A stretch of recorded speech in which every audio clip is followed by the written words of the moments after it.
Good evening प्यारे बच्चों, मैं हूं आपके एजुकेटर पूर्णिमा और हम करेंगे वर्कशीट नंबर 96।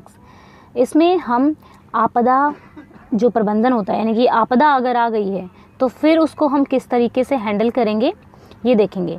तो आप इसको जो आपकी कॉमन वर्कशीट आती थी 6 to 8 क्लास की, उसकी कॉपी में करेंगे। तो चलिए स्टार्ट करते हैं। आपने चामोली उत्तराखंड में हिमस्खलन से भयंकर तबाही के बारे में अभी रिसेंटली सुना होगा। यह एक प्रकार से प्रकृति का प्रकोप या प्राकृतिक आपदा है।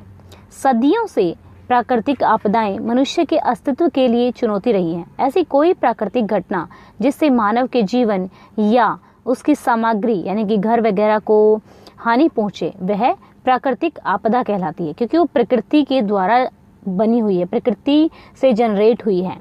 अब जो प्राकृतिक आपदाएं हैं, हिमस्खलन, भूस्खलन, भूकंप, ज्वालामुखी, सुनामी, चक्रवाती तूफान, बादल फटना, जंगलों में आग लगना, आसमानी बिजली का गिरना, बाढ़, सूखा जैसी प्राकृतिक आपदाएं बार बार मनुष्य को चेतावनी देती हैं।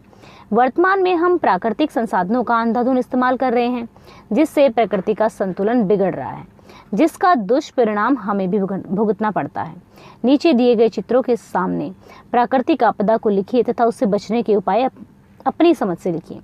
तो यहाँ पे देखिए कि ये तो भूस्खलन हो रहा है, ठीक है। यानी कि क्या होता है कि जो पहाड़ी एरिया होता है, तो पहाड़ी एरिया में थोड़ा सा भूकंप वगैरह आता है, तो क्या होता है कि जो जमीन, जो पहाड़ी पत्थर होते हैं तो वो नीचे आ जाते हैं, ठीक है। भूस्खलन होता है उससे।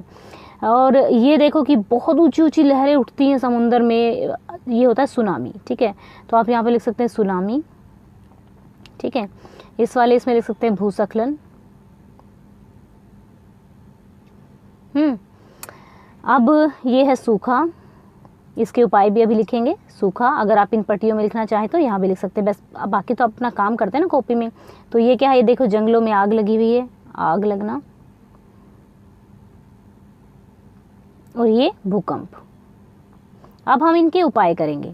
तो क्या बोला हुआ है आपको, ये बताया हुआ है कि प्राकृतिक आपदा को लिखिए कि कौन सी प्राकृतिक आपदा ये है, उससे बचने के उपाय अपनी समझ से लिखिए, ठीक है। तो चलिए आप अपने अकॉर्डिंग भी लिख सकते हैं। तो ये देखिए, ये वाला जो हमारा पिक्चर है ये किस चीज़ का है, भूस्खलन का। भूस्खलन सुरक्षा या बचाव आप लिख सकते हैं बिना उपयुक्त तकनीक के। मतलब कोई भी क्या होता है कि मान लो हमें पहाड़ी एरिया में ट्रेन का रास्ता निकालना है, रेलगाड़ी का रास्ता निकालना है, तो हम मान लो पहाड़ों पे वो करने लग जाएंगे, खुदाई वगैरह करने लग जाएंगे, तो छेड़छाड़ कर दी तो वहाँ से भूस्खलन आने का चांसेस रहेंगे। तो हमें क्या करना चाहिए, हमें बिना उपयुक्त, अगर हमारे पास उपयुक्त तकनीक नहीं है तो छेड़छाड़ नहीं करनी चाहिए। बिना उपयुक्त तकनीक के पहाड़ी ढाल से छेड़छाड़ न करें। भूस्खलन ग्रस्त ढाल के आसपास व नीचे बसने से बचें। इतना तो जो ऐसा लगे कि भाई ऐसी ढाल है ये, मतलब क्योंकि ऐसी ऐसी इन्फॉर्मेशन तो होती है ना, तो उनसे हमें वहाँ पे बसने से, वहाँ घर बसाने से बचना चाहिए। क्षेत्रों में आए भूस्खलनों का जो है लेखा जोखा हमें रखना चाहिए कि भाई कब कब यहाँ पे भूस्खलन आए थे, कि क्या रीज़न रहा था। तो उन रीज़न से हमें पता लग सकता है कि भाई वो चीज़ें हम दोबारा ना करें। और छुटपुट पत्थर गिरने की घटनाओं को नज़रअंदाज ना करें। अगर मान लो शुरू में तो थोड़े थोड़े पत्थर गिर रहे हैं, फिर एकदम से सरक जा रहा है, तो हमें इनका ध्यान रखना चाहिए, ठीक है। तो अब हम चलेंगे आगे, ठीक है। आगे देखेंगे हम नेक्स्ट में क्या है। नेक्स्ट हमारा क्या है, ये है सुनामी। सुनामी का तो आप लोगों ने चैप्टर भी पढ़ा हुआ है, सुनामी, ठीक है। तो सुनामी यहाँ पट्टी पे लिखेंगे। अब सुनामी के लिए क्या होता है, एक सबसे इम्पोर्टेंट चीज़ क्या होती है, जो जानवर वगैरह होते हैं ना, वो अलग से बिहेव करते हैं इस टाइम पे, और एकदम से पानी कम होता है। तो सुनामी में अपना बचाव कैसे करेंगे, ध्यान दें। खासकर भूकंप के आने के बाद अगर आप तटीय क्षेत्र में रहते हैं तो भूकंप की घटना का तात्कालिक कारण, अलार्म आदि अस्पष्ट कार्रवाई होनी चाहिए, ठीक है। तट जल में तेजी से वृद्धि या फिर गिरावट पर ध्यान देना चाहिए। अगर समुद्र अचानक पीछे जाकर वापस आ जाए और खाली रेत को छोड़ दे तो एक बड़ी चेतावनी होती है कि पानक में जो पानी है उसमें अचानक से वृद्धि होती है। तो ये हमें मतलब इस चीज़ को नोटिस करना चाहिए। पशुओं में अजीब व्यवहार के परिवर्तन को देखना चाहिए। पशुओं का अपनी जगह को छोड़ना, मनुष्य के पास शरण लेने की कोशिश करना, असामान्य व्यवहार, ये सभी सुनामी आने के उपाय होते हैं। तो हमें क्या करना चाहिए, हमें जो इनको मतलब हमें जो भी इंडिकेशंस हैं उन पे हमें ध्यान देना चाहिए, ठीक है ना। तो ये करना चाहिए। और वो जो तटीय क्षेत्र है उससे दूर चले जाना चाहिए, ठीक है। तटीय क्षेत्र से किसी ऊपर पहाड़ी वाले एरिया पे चले जाना चाहिए, ठीक है। तो ये हो गया हमारा सुनामी का। फिर चलते हैं आगे हम सूखे से बचाव के लिए हम अधिक से अधिक पेड़ लगा सकते हैं।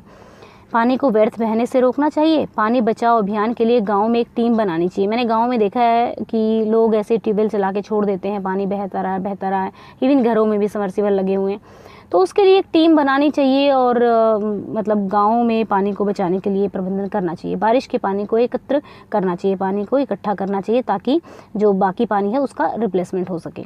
ठीक है, अब आग लग जाती है, आग लगने के लिए मतलब मेन का क्या काम होता है कि जब लू वगैरह चलती है ना, गर्मी होती है, तो जो पत्ते होते हैं वो जो नीचे पत्ते गिरे होते हैं उनमें आपस में फ्रिक्शन होता है और आग लग जाती है। तो इसलिए जो कूड़ा करकट होता है उसको इकट्ठा होने से बचना चाहिए। जंगल की आग घटना रोकने आग लगने से पहले सावधानी क्या बरतनी चाहिए? सीमित रूप से खरपतवार जलाना चाहिए, मतलब जो खरपतवार है वहाँ पे ज़्यादा नहीं जलाना चाहिए। वन की सीमा को साफ सुथरा रखना चाहिए। अब अगर आग लग गई है तो आग का पता लगाना चाहिए कहाँ पे लगी है और क्या रीज़न रहा है। ठीक जानकारी प्राप्त करना, आग को बुझाने के प्रबंधन करने चाहिए। ठीक है, तो अब आगे चलते हैं। ये हमारा क्या है? भूकंप। भूकंप क्या आपको पता ही है। भूकंप महसूस होते ही घर से बाहर निकल खुली जगह पर चले जाना चाहिए। अगर गली काफ़ी संकरी हो और दोनों ही ओर बहुमंजिला इमारतें बनी हो तो बाहर निकलने से कोई फ़ायदा नहीं होगा, तब घर में सुरक्षित ठिकाने पर रहें। ठीक है, अगर घर से बाहर निकलने में काफ़ी वक्त लगने का अनुमान हो तो कमरे के किसी कोने में या किसी मजबूत फर्नीचर के नीचे छुप जाएं। ठीक है, घर के बाहर निकलकर कभी भी बिजली, टेलीफोन खंबे या पेड़ के नीचे न खड़े हों। भूकंप महसूस होते ही टीवी, फ्रिज जैसे बिजली के सारे उपकरण प्लग से निकाल दें। एक बार बहुत तेज भूकंप आने के बाद कुछ घंटों तक आफ्टर शॉक्स आते हैं, इससे बचने का इंतज़ाम पहले ही कर लें। ठीक है, तो ये थे हमारे आपदा प्रबंधन की ये वर्कशीट।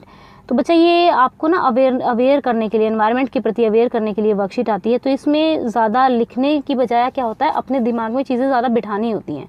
इस वर्कशीट का मोटिव ये होता है कि हम जो आसपास का पर्यावरण है उसके प्रति थोड़ा सा जागरूक हो सकें। तो अभी 6th क्लास के लिए एक मैसेज है। अभी तक आपको पता होगा आपके कॉम्बैट के बारे में। कॉम्बैट में ना बहुत सारा जो क्विज होता है ना, एक तरह से जो कंटेस्ट होता है, चैलेंजिंग बैटल होता है। इसमें मैथ और साइंस के आपके क्वेश्चन आते हैं, एक तरह से ये टेस्ट होता है। ठीक है, इसमें बहुत सारे लोग पार्टिसिपेट करते हैं। मैं भी इसको कभी कभी मतलब देती हूँ। रिवाइज आपको करना है अपना मैथ और साइंस का सिलेबस, फिर प्रैक्टिस करना है। और इसमें सबसे अच्छी बात है ना, बहुत सारे इसमें आपको प्राइजेस मिलेंगे और बहुत सारा मज़ा भी आएगा, क्योंकि गेम्स के थ्रू आपकी पढ़ाई कराई जाएगी। और आपका जो स्कोर है ना, रैंक है, स्कोर है, वो सब इसमें दिखाई देगा। अनअकैडमी पे स्कोर दिखाई देगा, आपका जो रैंक होगा, रेटिंग होगी वो तभी दिखाई देगी। अवार्ड्स होंगे, जितना रेटिंग होगी, साथ के साथ आपका रैंक बढ़ता हुआ दिखाई देगा, घटता हुआ भी दिखाई देगा। अगर आप अच्छा इसका स्कोर करते हैं, 60 मिनट का एक्सपीरियंस रहेगा, 30 सुपर क्वेश्चंस होंगे। वीकली होता है ये आपका कॉम्बैट। ठीक है, नेगेटिव स्कोरिंग भी होती है, इंग्लिश और हिंदी दोनों लैंग्वेजेज में है। और जब ये हो जाएगा ना, आपका ये जो क्विज होगा, ये जब हो जाएगा उसके बाद आपको डिटेल वीडियो सॉल्यूशन भी मिलेगा। ठीक है, तो आप इसको ज्वाइन कैसे करेंगे आपको पता है, अनअकैडमी ऐप पे जाना है। ठीक है, अनअकैडमी की ऐप नहीं है, अनअकैडमी लर्निंग ऐप नहीं है, तो डाउनलोड कर लीजिएगा। अब जो कॉम्बैट है ये आपका एक होने वाला है, कब? 21 फरवरी को होने वाला है। एक आपका 28 फरवरी को होने वाला है। 7 फरवरी में बहुत सारे बच्चों ने पार्टिसिपेट किया था और मैंने भी पार्टिसिपेट किया था। तो मैथमेटिक्स और साइंस का सिलेबस रहने वाला है। तो 21 फरवरी 28 फरवरी आप किसी भी कॉम्बैट के लिए मतलब दोनों दे के देख लीजिएगा। दोनों दे के देखेंगे तो आपको पता लगेगा कि कैसे कैसे करना है। और सिलेबस रहेगा वही आपका, क्या रहेगा? 6th क्लास का मैथ और साइंस का एनसीईआरटी। वैसे भी हम बहुत टाइम से कर ही रहे हैं, तो आप लोग देख लेना। कंपोनेंट ऑफ फूड तो आपको रट गए होंगे, बहुत बार हम कर चुके हैं, है ना। अब ये देखिए, live combat to know how well you perform. तो 50,000 लोग ये टेस्ट देंगे, तो आप भी इस टेस्ट को दे सकते हो, ये बिल्कुल फ्री है। ठीक है, क्वेश्चन दैट टेस्ट क्वेश्चन दिया होगा, नीचे ऑप्शन दिए होंगे और आपको लोगों को मज़ा भी आता है क्विज करने में, तो आप लोग क्विज करना अच्छे से। डिटेल वीडियो सॉल्यूशन मिलेगा आपको, ये भी मैंने बता दिया है। और ये कॉम्बैट होने वाला है कब? 21 फरवरी को। कब होने वाला है? 12 बजे। ठीक है, 21 फरवरी को 12 बजे। और ये स्पेशल 6th क्लास के लिए है, अभी तक 7th और 8th के लिए नहीं आया है, 6th के लिए है या फिर 10th के लिए है।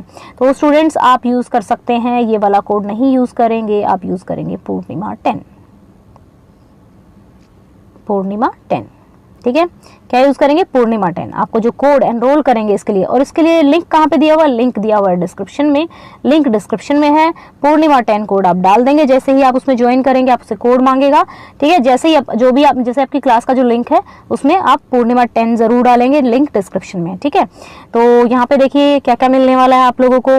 अब compete with the best and exciting prices, rank 1 से 3, कॉम्प्लीमेंट्री जो प्लस का सब्सक्रिप्शन मिलेगा और अपनी चॉइस का टेन्योर मिलेगा, कितने साल के लिए लेना चाहते हैं। रैंक 4 से 10, मतलब आप आने वाली क्लासेस के लिए भी, मतलब ये समझ लो कि आने वाली क्लासेस के लिए फ्री ले सकते हो सब कुछ अनअकैडमी पे, अगर आप इस रैंक में आ जाते हो। अगर 4 से 10 में रैंक आता है 75% ऑफ रहेगा आपका प्लस सब्सक्रिप्शन पे। फिर 11 से 50 वाले रैंक में ये रहेगा, और अगर 150 तक भी आपका रैंक आता है तो 25% आपको छूट मिलेगा, और फिर आपका प्लस का सब्सक्रिप्शन रहेगा। तो स्टूडेंट्स यहाँ से देखिए, winner can choose 6, 12, 18, 24 month CBSE class 7 subscription. Rewards are not applicable for existing subscriber, terms and condition apply.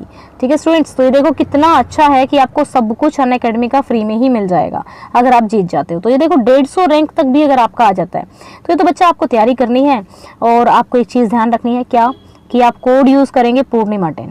जब आप रजिस्टर कराया जाएगा पूर्णिमा 10 कैपिटल लेटर्स में लिख देंगे, एनरोल हो जाएंगे, और इसके लिए लिंक दिया हुआ है डिस्क्रिप्शन में। Okay, thank you, have a nice day, may God bless you.